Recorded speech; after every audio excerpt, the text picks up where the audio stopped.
Mmiliki wa mtandao ama kampuni ya Meta, ambayo ni kampuni ambayo inamiliki baadhi ya mitandao ya kijamii mikubwa hapa duniani kama mtandao wa kijamii wa Facebook, Instagram pamoja na mtandao wa WhatsApp, bila kusahau ule wa Thread, ameweza kuwashukuru watumiaji wa mtandao wa Instagram pamoja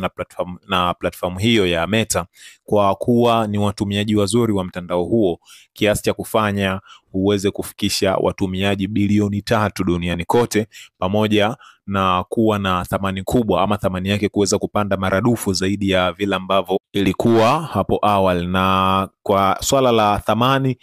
ikaweza kupanda kwa kiasi cha juu kabisa, ambapo mpaka sasa hivi kwanza mtandao huo wa Instagram una watumiaji bilioni 3 duniani kote na unashika nambari 3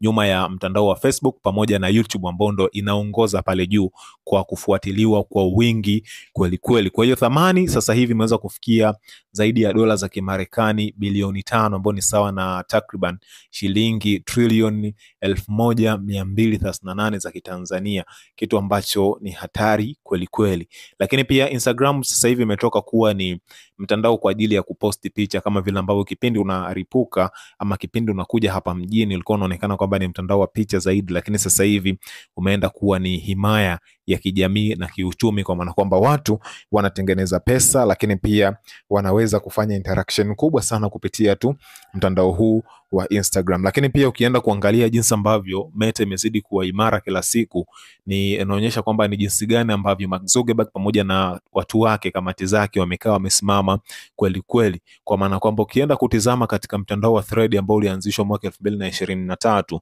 utakuta kwamba ni mtandao ambao una watumiaji takriban milioni 300 na ushare, kwa maana kwamba una miaka miwili tu, lakini mpaka sasa hivi unaikaribia X au zamani Twitter kwa watumiaji. Kwa umebakisha watumiaji milioni 300 wengine ili kuweza kuifikia Twitter ama X ambayo ya sasa hivi. Kwa hiyo utaona kwamba ni jinsi gani ambavyo Meta kila siku hailali usiku na mchana kuhakikisha kwamba inaweza kuwa na idadi kubwa ya watumiaji duniani kote, kwa sababu tayari imekwisha tambua thamani ya mitandao ya kijamii ambayo mpaka sasa hivi watu wengi wanaitumia kwa ajili ya kutengeneza pesa, lakini pia kwa ajili ya kutengeneza pia hata umaarufu ambao watu wengi siku hizi wanakuwa wakiupenda. Na mitandao ambayo wamekuwa wakiitumia moja kwa moja ndio hiyo Instagram, Facebook, Thread, YouTube pamoja na mitandao mingine. Kwa hiyo yeye aliweza kuiona fursa hiyo mapema, na ndo leo hii anaweza kusherehekea mafanikio hayo.